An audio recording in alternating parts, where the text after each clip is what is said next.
Hello friends, welcome back to my YouTube channel.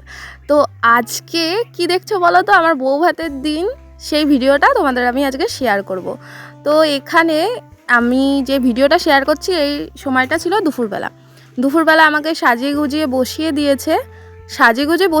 কথা ভুল, আমি নিজে সেজে গুজে বসেছি।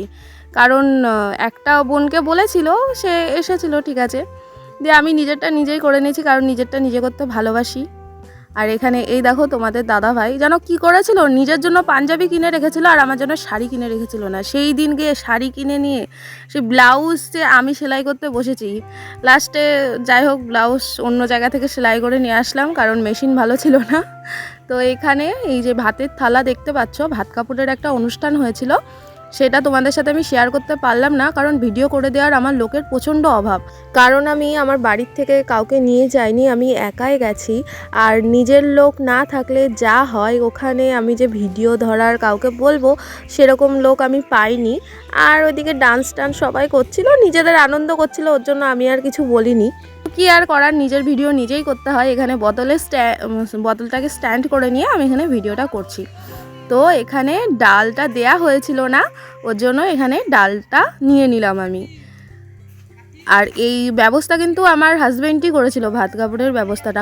আমার শাশুড়ি মা তো এইসব করবেন, কিন্তু এত বড় ফ্যামিলি আর আমার শাশুড়ি মাকেই পুরোটাকে ম্যানেজ করতে হচ্ছে, তো এত কিছুর মধ্যে কি মনে থাকে। যাই হোক, আমিই বললাম লাস্টে। তো রাতের বেলা আমার লুকটা ঠিক এই রকম ছিল, তাও আমার মনের মতন সাজ হয়নি।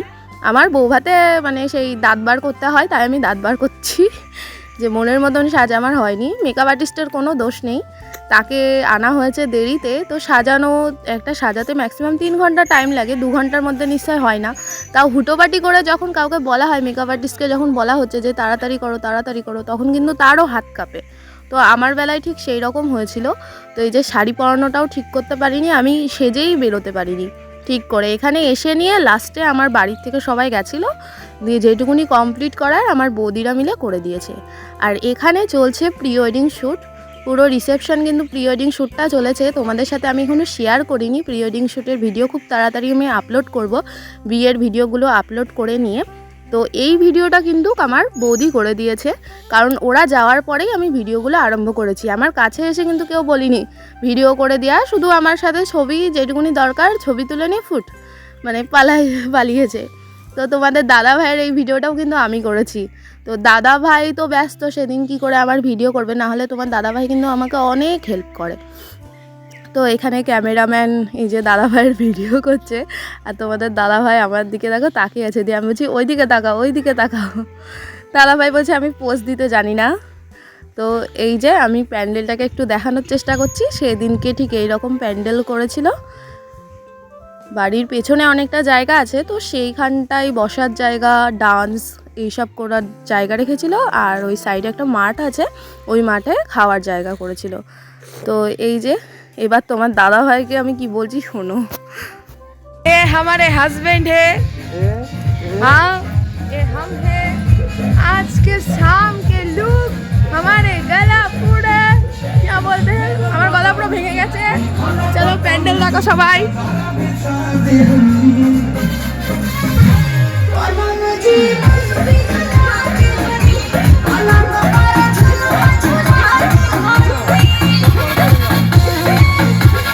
জানি না কপিরাইট খাবো কিনা, গানটা হচ্ছে কিন্তু আমার ভিডিওতে চলে আসলে আমি কি করব বলো।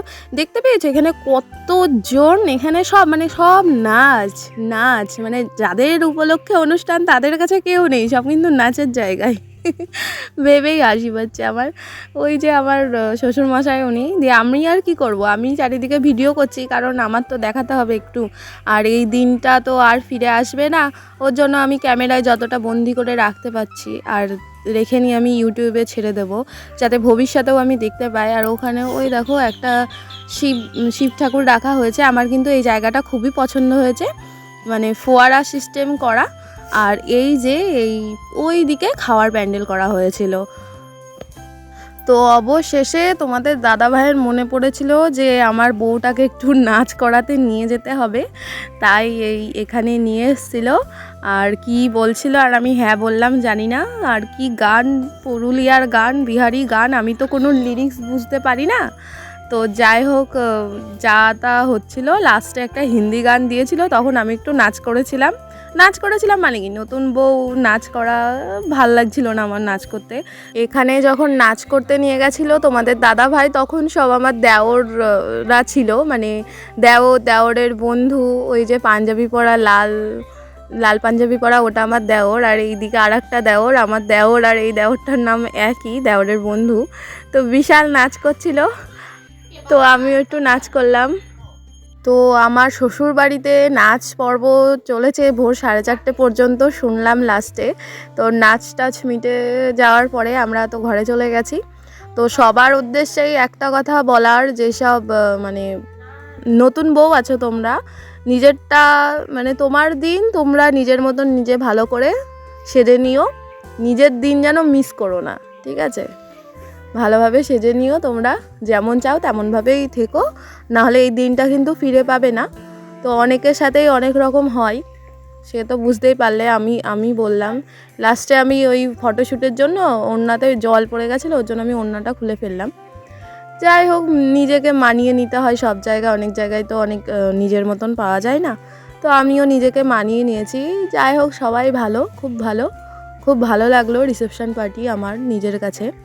লাস্টে এই যে তোমাদের দাদা ভাই আমাকে নিয়ে গেল, তোমাদের দাদা ভাইয়ের জন্যই আমার কিন্তু ভালো লাগা, তাছাড়া না হলে কিন্তু আমার একটু মন টিকতো না, কষ্ট হতো, কান্নাই হয়তো করে ফেলতাম। আর বাড়ির থেকে তো গেছিলো লোকেরাও, কান্না টান্না পর্ব শেষ করে এসে নিয়ে নাচ করলাম, মন ভালো করতে হবে তো। দিয়ে তারপর ঘরে চলে যাব। দিয়ে তো আমার ব্লগ আজকে এত দূরই থাকলো, তো নেক্সট ব্লগে আমি পরপর দেখাবো। ওইগুলো বেশ ভালো পাবা, কারণ ওইগুলো তো আমি পুরো নিজের মতো নিজে করতে পেরেছি। আর বউ ভাতের আরও অনেক ভিডিও হয় আমি জানি, কিন্তু আমি কিচ্ছু করতে পারিনি ভিডিওগুলো, আসলে লোক না থাকলে যা হয়। তো ঠিক আছে, চলো টাটা, বাই বাই, সুস্থ থেকো, ভালো থেকো।